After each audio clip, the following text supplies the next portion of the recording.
Hi guys, welcome to Thrastzone.com. This is Mohit Soni and right in front of you is the Volkswagen Polo. This is, as you can see, this is the GT TSI variant. This is the automatic variant. Yes, Volkswagen is retaining its GT badging with the Polo. It's retaining the tradition. It's offering an automatic with the car. And as we know, there's been a change of heart. There's been a change of gearbox. But as always, let's begin with the exteriors and the interiors, which we've already told you about quite in detail in our previous review when we reviewed the manual version of this car. So we're going to be very brief about this and then jump into the driving part and how primarily the gearbox works. So in terms of design, in this white color, we've seen a lot of white Polos on the road. It looks exactly like that and it looks quite nice. Very timeless design, continues to do really well. These large headlamps look really good.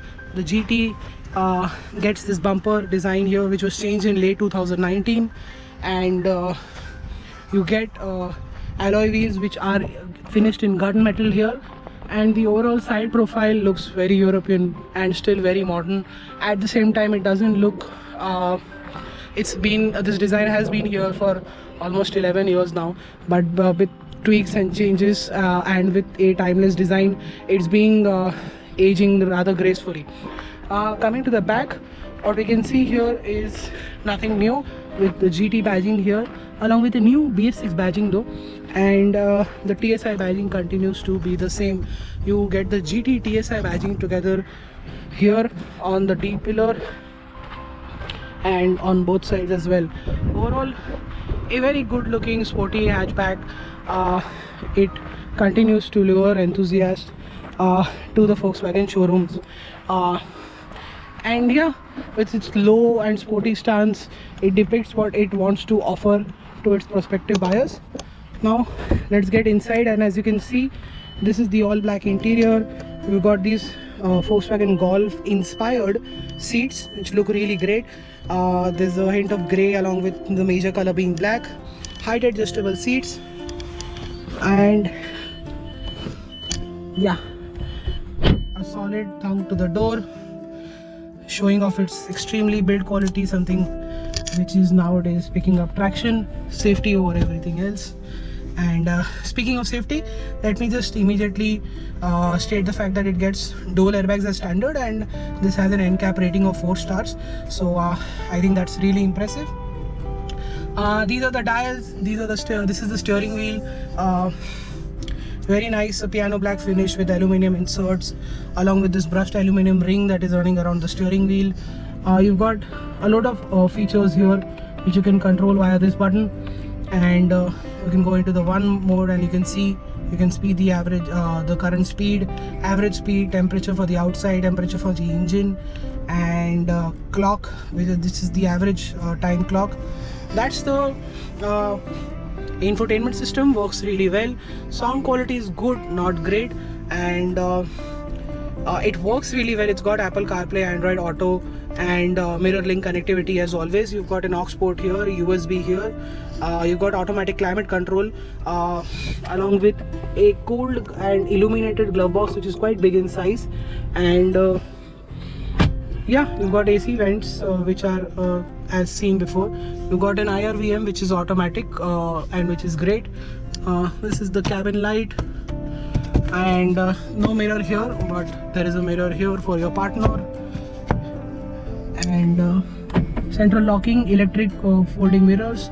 Those are the headlight switch for the headlamps, and you got cruise control, and yeah, there is the wiper settings and the headlamp settings. They are not automatic. The shifter pretty much continues to be the same like the DSG version. It's already quite nostalgic to us in the way it looks, and yeah, you've got PR and DS along with a manual mode which can be activated in D. It can be operated like this, and you need to go into S like this, all with the button pressed here.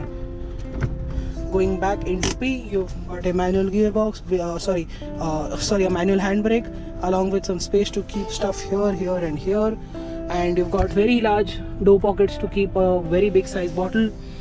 And yeah, that's the traction control button, that's the defogger, and for the rear. And yeah, you've got steering mounted controls. You don't have fancy gizmos and tech like other cars in this segment, but what you get is certain other features, such as like I showed you, the height adjustable seat. You don't have a height adjustable belt though. Popping into the back, sitting behind my own driving position, I have just about enough knee room, decent under thigh support, good headroom. As you can see, I have good headroom here, and yeah, I can stay comfortable. Somebody smaller can be even more comfortable. And you've got a seat here which can house 3 normal size adults. Obviously this is not a Vento, so you don't get an armrest, anything like that, but you get adjustable headrest for both passengers, not in the middle. The middle passenger does get a seat belt though.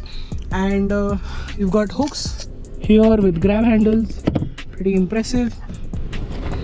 Let's go to the back. The Volkswagen logo has the boot release, which is very cool indeed. And that's the boot. That's the bigger highlight. You can store a lot of stuff here, as you can see. One bag here, many more to go. Lot of space. And as you can see, there's a space saver tire here with all the equipment needed to change the tire just in case. And now let's jump to the driving part.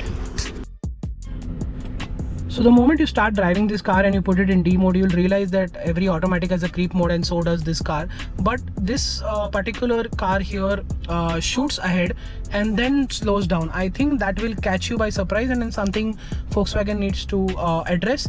But once you start getting used to it, shouldn't be a problem. It will take some time because this is something new. We've not seen in any other car before in a very long time. Apart from that, this torque converter is obviously a drastic change from the DSG version. This is a torque converter unit, and that was a dual clutch unit which already had a gear in place for you to change. The moment you change, both clutches engage together and then you went ahead with the gear change.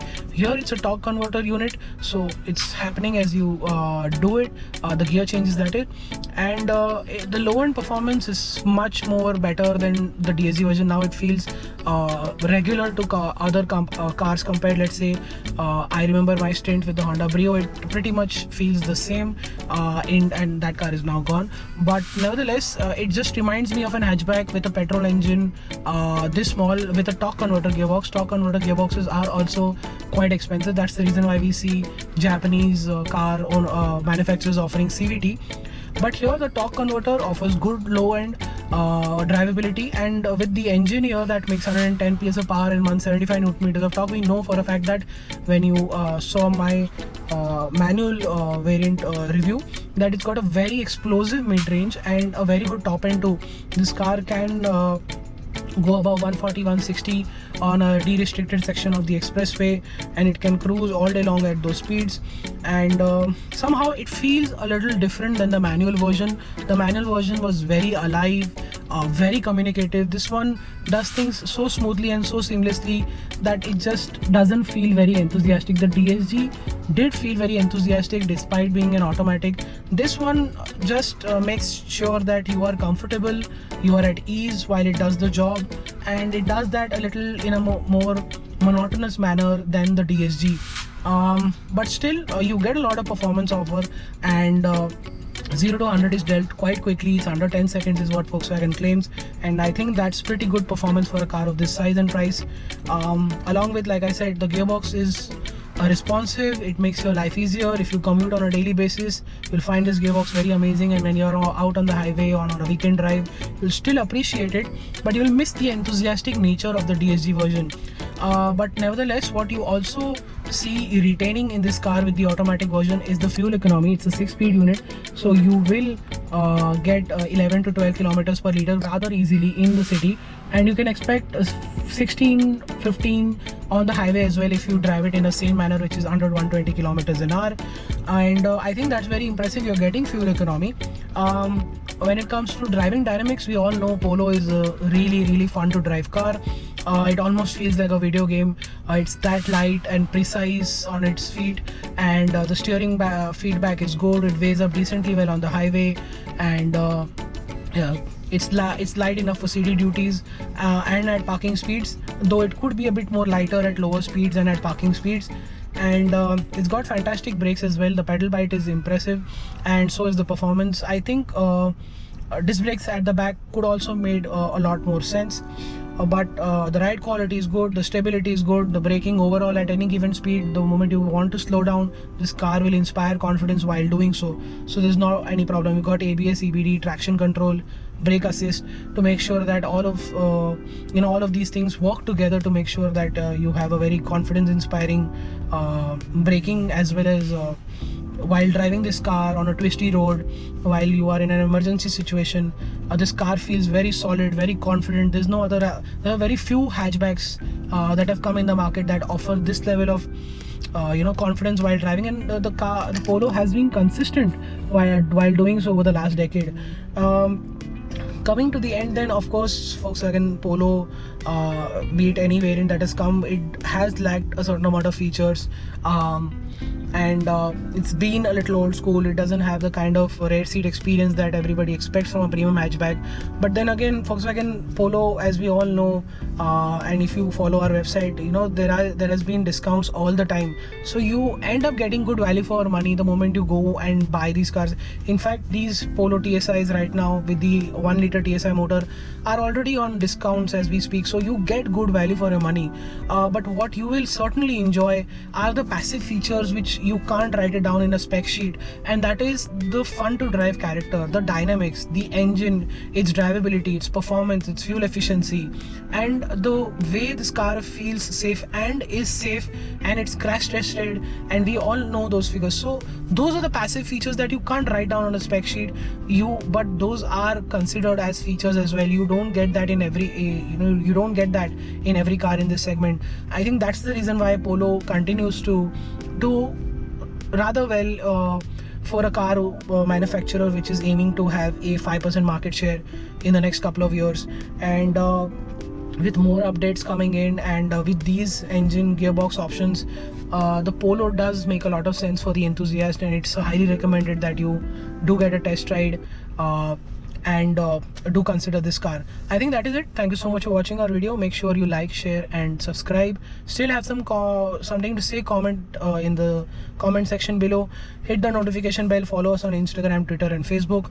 And again, thank you so much for watching. Goodbye.